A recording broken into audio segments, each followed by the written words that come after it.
Authors Playhouse.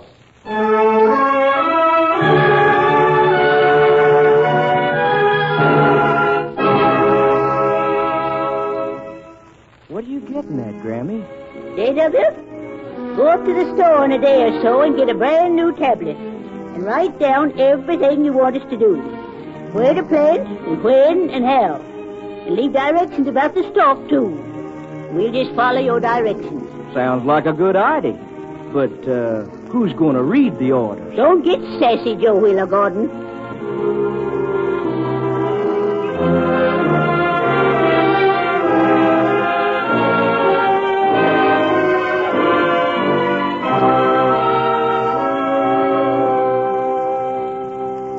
Sure, Grammy had her shortcomings, particularly reading. But if you're the right kind, you'll make out all right. It won't be easy, of course. Not any easier than it was for Grammy and the others who were called Ramuses. How they solved their problems is revealed as Authors Playhouse presents James Street's story of Mississippi swamp folk, that old Gordon place.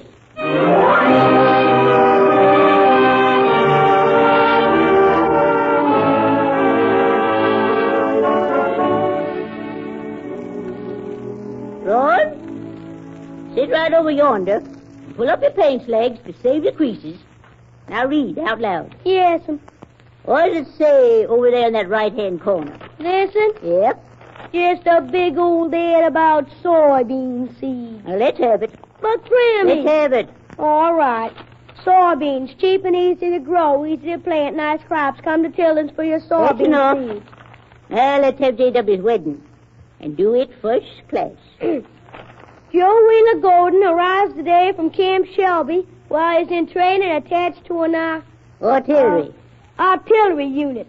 On Tuesday, he will take his bride, lovely Betty Rogers, of Sackatuck Avenue. Yes, no man B.J. Rogers will be soliciting labor for his sawmill right at the wedding. You mark my words. He hates to have people stay on the farm. Yes. Them Rogers only moved into this community 10 years ago. And they'll be outlanders till their blood mixes with the native blood. Well, that'll soon come to pass. Their daughter marries our boy. But just because that Rogers runs a sawmill, he thinks he can lord it over us Mississippi swamp folk. Rednecks, pickerwoods, he Loxley calls us. Or Ramuses, worse. Ramuses? What's that, Granny? Ignoramuses, if you want to know. Well, don't you ever feel called upon to be ashamed, Ron. Gordon was living in the old Gordon place when the Revolution come. And the first Gordon married a princess of the Clan of the Wind, rulers of the Muskogee Indians, and built this old place. Then the outlanders started coming in and begun calling us Ramuses. Yep, there was the Readers and the Ramuses, and they don't mix. Well, Grammy, how was it that you didn't learn to read? What'd I be learn to read for? Want no books to read. No need to write letters, and we could walk a few miles and visit. They say Mrs. Rogers takes a daily paper and even reads in public. Bible stories and such like. Yeah. They say she reads 2 or 3 whole books a year. Now, Ronnie, that's an exaggeration, and you know it. Yes. You mind and J.W. begun courting Betty. Mrs. Rogers sent word that she'd call. Yes. She aimed to sashay down here and lord it over me. Well, ain't nobody going to sit in the big chair in this house but me. Maybe I'll share the big chair if they're fitting. Nobody's going to hog it. She won't be neighborly, just curious. Well, I recollect the day she come a-calling. I told her, sort of a fear. You had some more coffee, Miss Rogers? I've had plenty, thank you. I see here by the paper where your husband's gone to Mobile on business. Why, Mrs. Gordon, I didn't know you read. Of course I do. Do you? I sure do. Well, I've been reading since I was knee-high. I never used glasses. I see here where the Friedlanders have moved up over Whitten's General Store. The Bartletts are having a nice picket fence built. Yes, I should have told her that. But I'll be switched if I was going to let an outlander lord it over me just 'cause she could read. Yeah. Say, Grammy, do you reckon J.W. will drop by and see Betty before he comes here? He better not. Proper for a man to come home first. Then go get his girl and bring her to his house for supper. And the folks, too. J.W. come here first. He's a first-class man. He's due most any minute now. I better go curl the mules. You know how he is about the mules. Then go ahead. Don't stand there. Grim, here he comes. Well, go fetch him a dip of cold water, fresh from the well. Yes. J.W. Grammy! Oh, Grammy. Hey. Let me hug you. Oh, it's good to see you. Oh, it's good to be home, Grammy. Thanks. Some water for you. Oh, thanks, Ronnie. Oh, that's mighty good. How are you, Ronnie? Fine, J.W. Did you stop by and see Betty? Norm came here first. I'll go get her directly. Her folks, too. How's the place? Sure right, I reckon. How's the army? Oh, all right, I reckon. Them hands of yourn fit plow handles. Them feet fit furrows. You ain't found your place yet in the army. Got a good gun? Big un. I'm in the artillery. Man can kill more folks with a big one than a little one. Maybe, but I like to do my own aiming. I'm going to poke around. Be back directly, Grammy. All right. Come on, Ron. Ronnie, how's Grammy's reading? Sort of second hand. Reckon she aims to tell Betty she can't read a lick? She don't aim to tell her nothing. She's rightly proud of Betty. But she said Betty might tell her mother she can't read. Grammy generally knows what she's doing. But Betty's going to be around, and she ain't dumb. I hope it works. How are you and Grammy going to handle this place this summer? I don't know, but it's got to be done. Better put in some peanuts this year in that patch across the creek. Peanuts? That's cottonland. Government needs peanuts. I ain't no peanut man. I ain't ever raised them. I ain't ever killed no Germans and Japs, but I aim to. You'll need corn in that bottomland and push it. Plow deep. Soon as fall's nigh, pen up your hogs and shovel the corn to 'em. Government needs hogs. Okay, what else? Put soybeans yonder where we had corn last year. I don't know nothing about soybeans, J.W. Government needs soybeans. Uh-huh. Ronnie, can you keep a secret? A military secret? Sure. We're making a secret weapon out of peanuts and soybeans. That's a fact. You mean vitamins. So what? Now, if it was the bazooka... I don't mean vitamins. I mean an explosive. Something brand new. And it comes from peanuts and soybeans. Better than dynamite and TNT? Got 'em beat to a frazzle. Boy, one drop of this explosive in a shell, and wham! That's all there is to it. And they pick up Japs and Germans in baskets. Get the idea? Yeah. That's how come I'm home. I told the Army that if soybeans and peanuts could be grown, you're the man to do it. We're picking out key men here and yonder to grow 'em. Thought you'd come home to get married. That was just sort of an alibi. But don't say nothing about that neither. Now, can we count on you? Who is we? The Army. You might have come a right. You show me how to get them goobers and soybeans started, and I'll do the rest. Grandma's going to want to pry, but I'll tell it's a military secret. That's right, shake. Now then, I'm going down and fetch Betty and her folks up here for supper.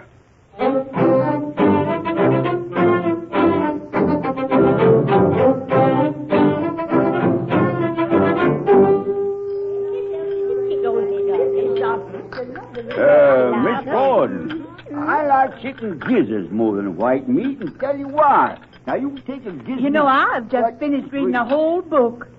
It's called So Red the Rose. Did you read it, Mrs. Gordon? Don't read books, Miss Rogers. I just read news and things.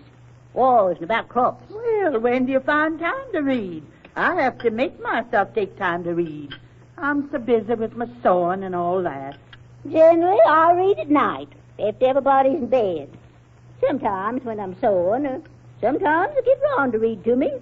Good practice for him. I'll read to you. Well, thank you, Betty, honey. Say, Mrs. Gordon, how you and Betty going to run this place this summer? Well, we'll have Ronnie, Father.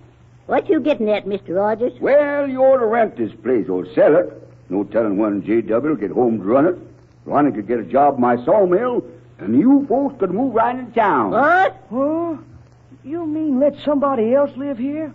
Ain't nobody ever lived here but Gordon. Well, so what? This is war. How many wars has this place been through? How many has there been, including the Indian ones? Mr. Rogers, help yourself to biscuits. Butter yourself some while they're hot and pass them, please. After we eat, I want to see Ron's oats. I think it's coming up a rain, but will you come out with me, Betty? Of course, J.W.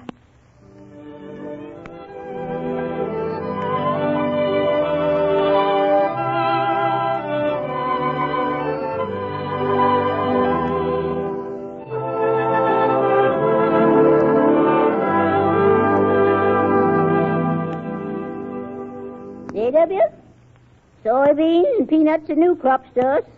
Me and Ron might have trouble. Well, I'll help you get 'em in the ground. The rain's coming. Won't be able to plant for days. By that time, you'll have to go back. Besides, it ain't fitting for a man to spend his honeymoon in the fields. Wouldn't be fair to Betty. What are you getting at, Grammy? Go up to the store in a day or so and get a brand new tablet and write down everything you want us to do. Where to plant, when, and how. Leave directions about the stock, too. We'll just follow your directions. Sounds like a good idea. Who's going to read the orders? Don't get sassy, Joe Wheeler Gordon. How are you going to keep Betty from finding out about the reading? Cross that bridge and I'll get to it. You'll be going back to that big gun before long. The quicker you learn to shoot that gun, the quicker you'll be back. Yes'm. I wish they'd give me a rifle. I don't cotton to cannons. Yeah, you do like they tell you up there, and we'll do like you tell us down here.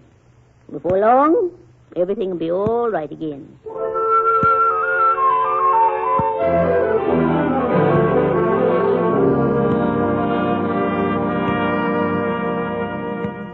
Now, Ronnie, I bought a tablet and a brand new pencil, and I've written down everything. I used the first page for weather signs, see? Now, I've drawn a line right here, and I wrote down about the stalk. That took 2 pages, and the directions about the soybeans start in the middle of the 3rd page. Right here? Yeah, right there. And go over here to down here on the 4th page, and then comes the directions about the corn and so on. You see? Yeah. You sure filled up a lot of pages. Well, you just do like it says here, and you'll get by. Kind of goofy to put the business about soybeans and peanuts down here in writing. It ought to be in code. Oh, you just be pop-eyed sure nobody gets hold of that. And don't talk about it. Grammy and Betty know I've written directions, but they don't know it's a military secret. And they won't say nothing about it because they think it's not a secret. That's how women are. You sure learn fast. I keep the tablet in my room. Besides, it's as good as code. Your writing ain't so hot.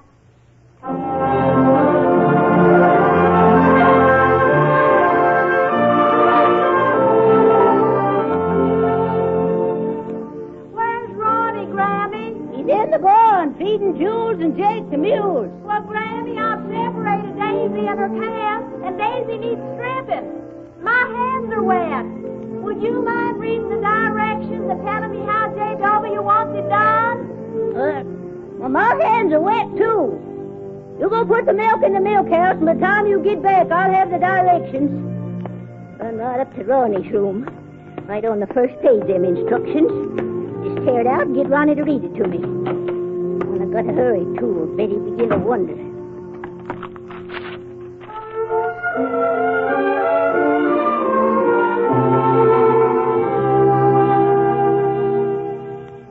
Thanks, Ronnie, for reading it.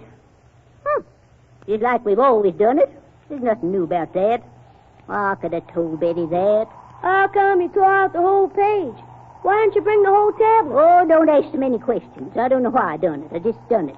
Now go on, get about your chores. I'll put it right back after I call and tell Betty. All right, Grammy. Betty?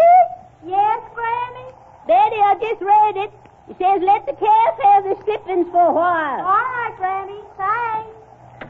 Gotta be getting better. Gotta shut the windows. It's awful windy. I think it's gonna rain. Bless that wind. Oh, I know that the papers from the tablet scattered all over the floor. Oh, I just gotta get them back together somehow.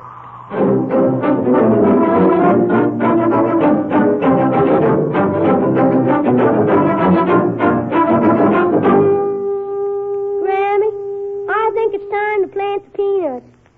J.W. wrote down here, walk the ground hard and plow deep. Be sure it is put in bottomland.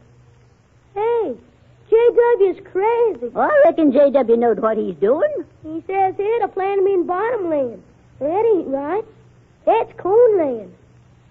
See what he says about corn. Corn. Now, these directions say put corn on hilly ground. Did you ever? Say, anybody been messing with this tablet? I read it every now and then. You're getting mighty big for your britches. J.W. said plant corn on hilly ground, and that's where we do it.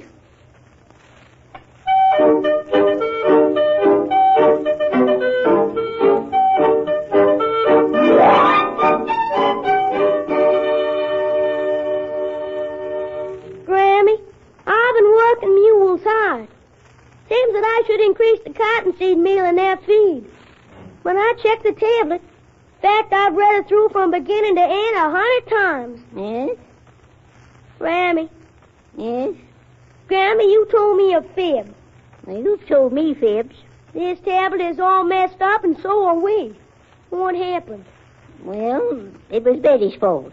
Betty's? Well, what I mean is, if it hadn't been for Betty saying her hands was wet and she couldn't handle the tablet, I never had to do it. What I mean is, it was a windy day and all, and the wind just blew in and mixed us all up. I mean, mixed them up, the papers. So I just put them together again and pasted them a little harder than they was pasted, that's all. Oh, Grammy. Reckon I was just ashamed to let you know I messed it up. But you can fix it. No, I can't straighten it out. J.W. didn't number the pages. We're in a jam, Grammy. What are we going to do, Ron? I gotta find J.W. and get this thing fixed. But he's a long ways off. How are you going to get there? I'll ride one of the mules. Probably old Jake, 'cause he needs for J.W. to look at him anyhow. I'll get there all right. Yes, if Betty knows going, she'll want to know everything, and she'll find out about the tablet. She'll find out that I can't read. Why don't you mail that tablet to J.W.? I'm not trusting it to anybody. You tell Betty I'm going to Pascagoula to look at the mules. But that'll be a fib. I'll take a bag of feed for Jake. That'll save money. I'll be ready to go pretty quick. I'll need a little money. Where'd you keep it? In my top drawer there. That tobacco can. I'll be back when I get done.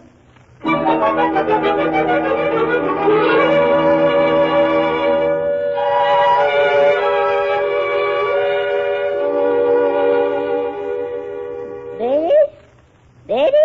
She's downstairs, fixing you some iced tea. Well, Miss Rogers, when'd you come? Well, Betty came over and got me when she saw you weren't feeling well. You've been working too hard, Miss Gordon. I've been sitting here most 2 hours. You've been sleeping the sleep of the exhausted. Yeah, I'm all right now. It's right neighborly of you to come over, Miss Rogers. That's what neighbors are for. Here's some tea for you, Granny. Well, thank you, honey. Have some tea, Miss Rogers? I've already had some. I'll read to you. No, don't bother. I suppose you're tired of reading or being read to. Betty told me you'd been reading this book to her, and how well you read. Mind if I take this book home to read? I'll be back later on to see if I can help out. No, take it. Thank you, Miss Rogers. I'll be back soon. Goodbye. Goodbye. Laid on sort of thick, didn't you, Betty?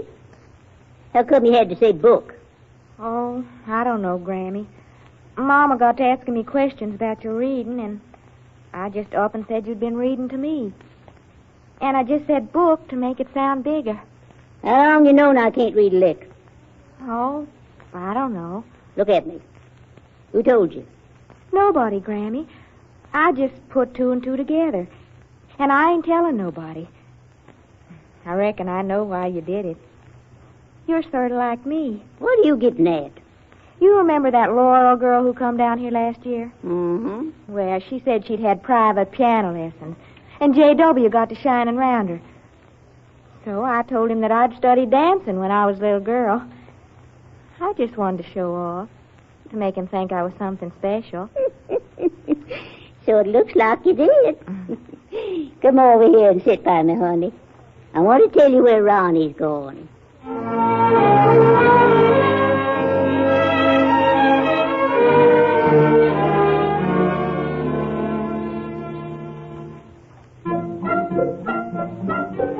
Can I water my mule here? I reckon you can. Can I get some hamburgers? I reckon you can. Camp Shelby, how far is it? I reckon by day after tomorrow you can get there. Am I heading right? Yes, you are, son. Say, aiming to sign up? Nope. How many of these hamburgers you want? 5, I reckon.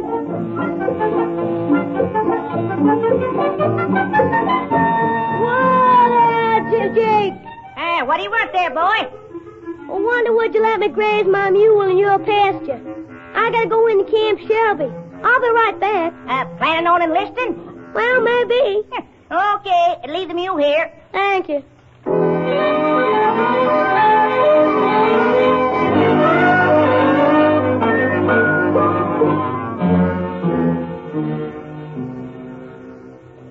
What's going on here, Private? This kid says he wants to see the general, sir. Won't you settle for a colonel, son? Here's Colonel Cartwright. Maybe he'll have a minute to see you.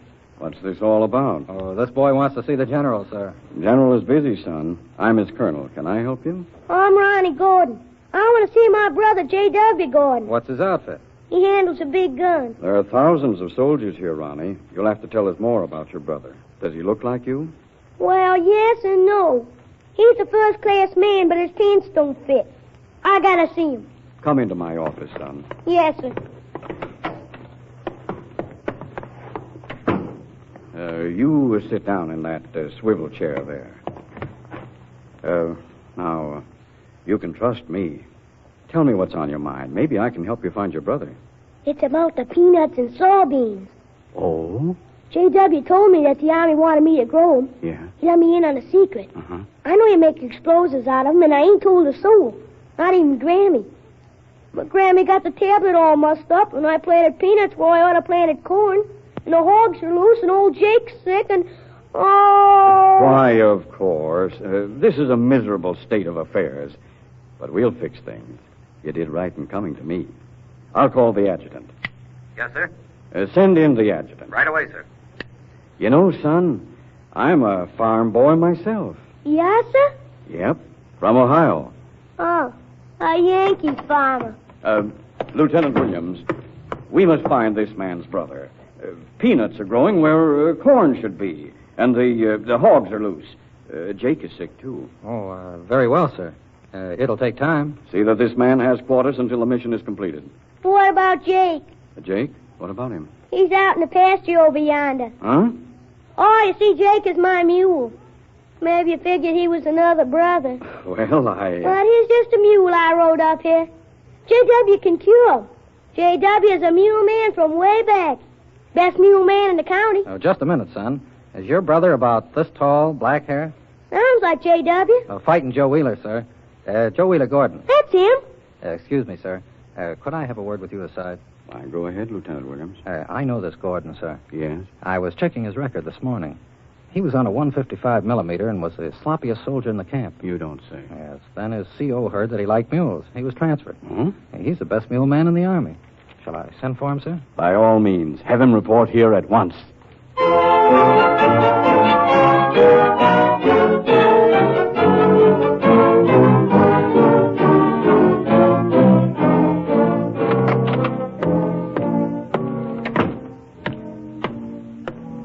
Private Joe Wheeler Gordon reporting as ordered, sir.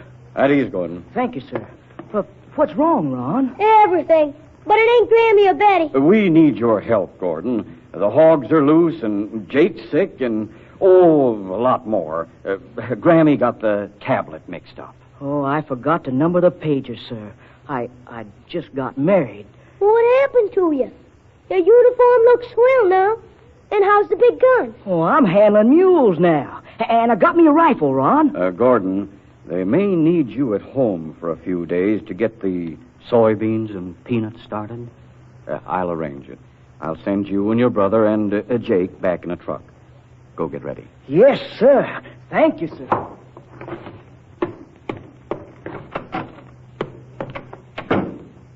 Well, there's a good soldier. He should be a first-class private. First class? He's been first class for years. Grammy said so herself. Takes this army a long time to catch on, don't it, sir? Must be a past line Yankees in it. I'm afraid so, Ronnie. Can't be helped. Well, that being the case, the war may last long enough for me to get in. Then me and you will show 'em. I aim to join up with you. Thank you, Ronnie. Well, now, of course, it's against regulations for the Army to give medals to civilians, but I think it's all right for me to give you this. In a pinch, it'll make a better weapon than that pocket knife I can see hiding under your shirt. Here. It's a steel letter opener. Regimental insignia on it, too. And this is for Grammy. Thank you, sir. It's a monogram bookmark. My respects to her, son, and tell her this will keep her from losing her place.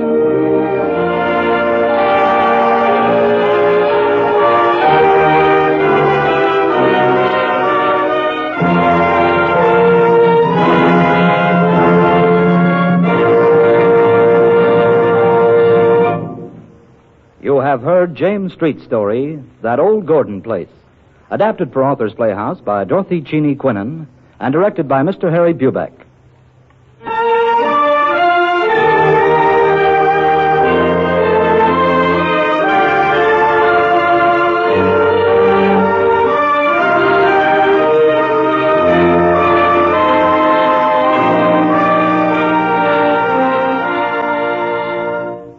Miss Hazel Dophady, Master Robert Ellis, and Mr. John Coons were heard as Grammy, Ronnie, and J.W. The orchestra was conducted by Mr. Joseph Galicchio. Next week, same time, same station, Authors Playhouse will bring you Elizabeth Dunn's amusing story, Woman's Work.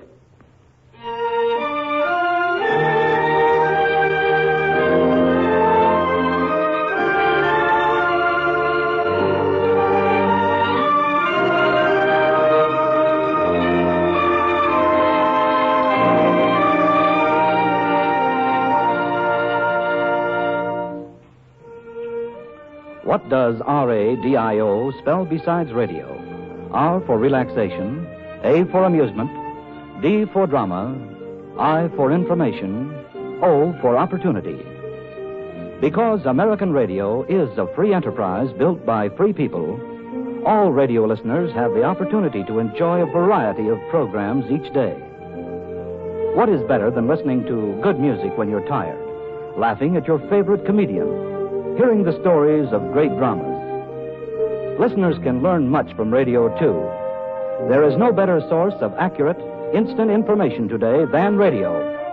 NBC and the independent stations affiliated with the network are radio. Radio which spells different things to different listeners. But one thing, above all, to everyone, the best programs on the air.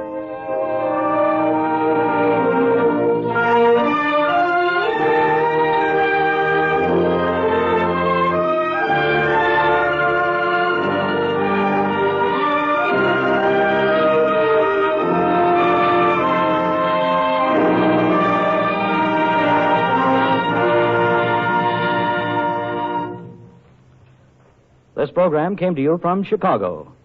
This is the National Broadcasting Company.